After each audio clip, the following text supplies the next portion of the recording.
আত্মসমালোচনা যদি বিরোধী দলগুলো করত তাহলে বিরোধী দলগুলো অনেক এগিয়ে যেত। ঠিক আছে, মানুষ দেখুন, ত্রিপুরার মানুষ প্রচন্ড কষ্টে আছে। কোনো চাকরি নেই, কোনো এমপ্লয়মেন্টের কোনো হোপ নেই, জিনিসপত্রের দাম ৩-৪ গুণ বেড়ে গেছে, চারিদিকে মানুষের দুরবস্থা, হাহাকার হাহাকার চলছে। কিন্তু মানে পলিটিক্যাল পার্টিগুলোকে যদি দেখুন, এরা নিজেদের নিয়ে ব্যস্ত আছে ওরা। এখন কথা হচ্ছে, সাধারণ মানুষ হিসেবে কষ্টটা কিন্তু আপনার হচ্ছে। কিন্তু ত্রিপুরার বিরোধী দলগুলো নিজেদের মধ্যে যদি অ্যানালিসিস করতো যে আমাদের রেজাল্ট এরকম কেন হচ্ছে, কেন আমরা 0 সিট পেলাম এডিসিতে, কেন আমরা পেলাম, কোন রকমের সেরকম কিছু নেই। কিন্তু যে যার পদ নিয়ে বসে আছে, ওই বললাম না, আগে দেহত্যাগ তারপর পদত্যাগ, পদ ছাড়বে না। ঠিক আছে, তো কংগ্রেসের অবস্থাও দেখুন, ত্রিপুরাতে ওরা ঘুরে দাঁড়াতে চাইছে। আই রিয়েলি ডোন্ট নো, আমি জানি না কি করবে কংগ্রেস। যদি ইউনাইটেড হতে পারে ভালো রেজাল্ট করবে, যদি ইউনাইটেড না থাকতে পারে বিজেপির অ্যাডভান্টেজ হবে। এটা হচ্ছে কথা। এবার টিপ্রামথা নিয়ে কয়েকটা কথা বলি। টিপ্রামথা দেখুন, এই এডিসি ইলেকশনের আগে মাত্র কয়েক মাস আগে পার্টিটা ফর্ম হলো। এডিসি ইলেকশনের আগে টিপ্রামথাতে বিজেপি, সিপিএম, চারিদিক থেকে ইউথরা, বেসিক্যালি টিপ্রাসা ইউথরা বেশি করে ওখানে টিপ্রামথাতে ওনারা জয়েন করলেন। আপনাদের বুঝতে হবে যে একটা নতুন পার্টি যখন ফর্ম হয়, পলিটিক্যাল পার্টি, ওখানে অন্য পার্টি থেকে কেন জয়েন করে, কারণ অন্য পার্টিতে ওরা ফেড আপ হয়ে গেছে, এই জন্য জয়েন করে। তো যাই হোক, টিপ্রামথা খুবই অল্প সময়ে এডিসিতে জিতে দেখালো যে ত্রিপুরাতে পলিটিক্যাল চেঞ্জ আনা সম্ভব। এই জন্য যা ট্র্যাডিশনাল পার্টিগুলো আছে, কংগ্রেস, বিজেপি, সিপিএম, ওদের দরকার নেই। এটা কিন্তু একটা অনেক বড় লেসন। দিল্লিতে যেমন কেজরিওয়াল এনেছে নিজের পার্টি করে চেঞ্জ, এভাবে ত্রিপুরাতেও নিজের পার্টি করে প্রদ্যুৎ মানিক্য টিপ্রামথাকে একদম একটা ভালো অপোজিশনে নিয়ে এলো। টিপ্রামথার যে পপুলারিটি বেড়েছে ত্রিপুরা রাজ্যে বা এটাতে, এটা কিন্তু একটা ইন্ডিকেশন হলো যে মানুষ যারা নাকি অনেক দুঃখে আছে, কষ্টে আছেন, ওদের একটা অপশন চাই, একটা পলিটিক্যাল একটা সাপোর্ট চাই, পিলার অফ সাপোর্ট চাই। সেই সাপোর্টটা যেই পার্টি দিতে পারছে বা প্রমিস করছে, ওখানে ওনারা চলে যাচ্ছেন।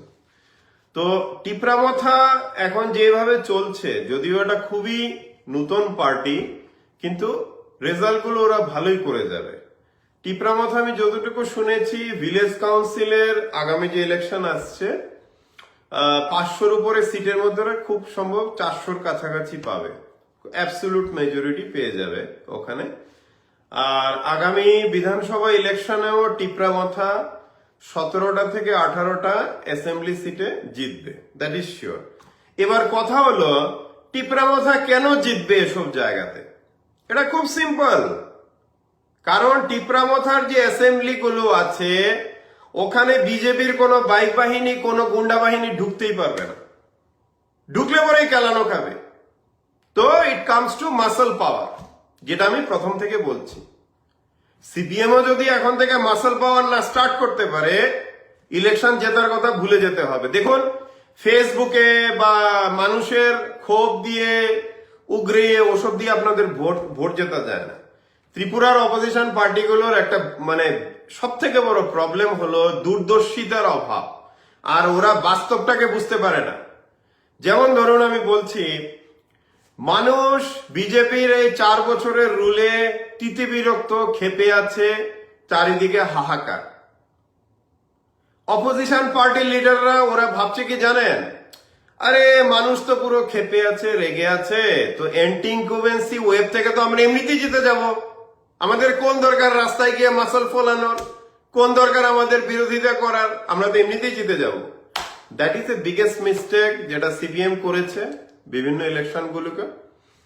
এটা হচ্ছে গিয়ে সব থেকে বড় মিস্টেক। পলিটিক্যাল পার্টিগুলো বোঝে না যে মানুষের ক্ষোভ থেকে অ্যান্টি ইনকুবেন্সি হচ্ছে ওয়ান থিং, আর ইলেকশন ম্যানেজমেন্ট হচ্ছে অ্যানাদার থিং।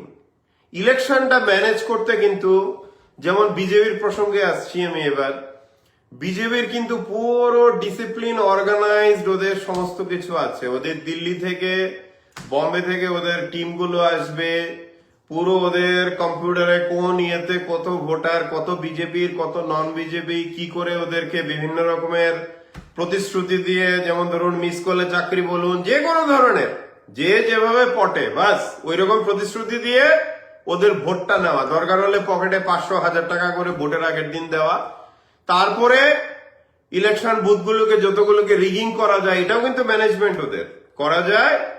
তারপরে লাস্ট হচ্ছে এবার ভোট কালেকশন হয়ে গেলে এবার স্ট্রং রুমে যদি কিছু করা যায়। তো ওরা কিন্তু ডিটারমাইন্ড টু উইন, কিন্তু বিজেপির কথা বলছি আমি। ওরা প্রথমে ব্রেন ওয়াশ করবে, বিভিন্ন রকমের ঝুলি দেখাবে, তারপর যেটা আপনারা সবাই জানেন, মিস করলে আমি জানি না ত্রিপুরাতে কে কে চাকরি পেয়েছেন এখন অব্দি, আই রিয়েলি ডোন্ট নো। এইরকম ভাবে মানুষেরও ব্রেন ওয়াশ করবে। তো ব্রেন ওয়াশের জন্য পাল্টা ব্রেন ওয়াশের দরকার না, তো এটা তো অপোজিশন পার্টিদের করতে হবে। তো পাল্টা ব্রেন ওয়াশটা যে বিজেপি এই করেছে, বুঝতে পারছেন? আমি একটা সাধারণ কথা বলি, ত্রিপুরার প্রধান বিরোধী দল হলো সিপিএম।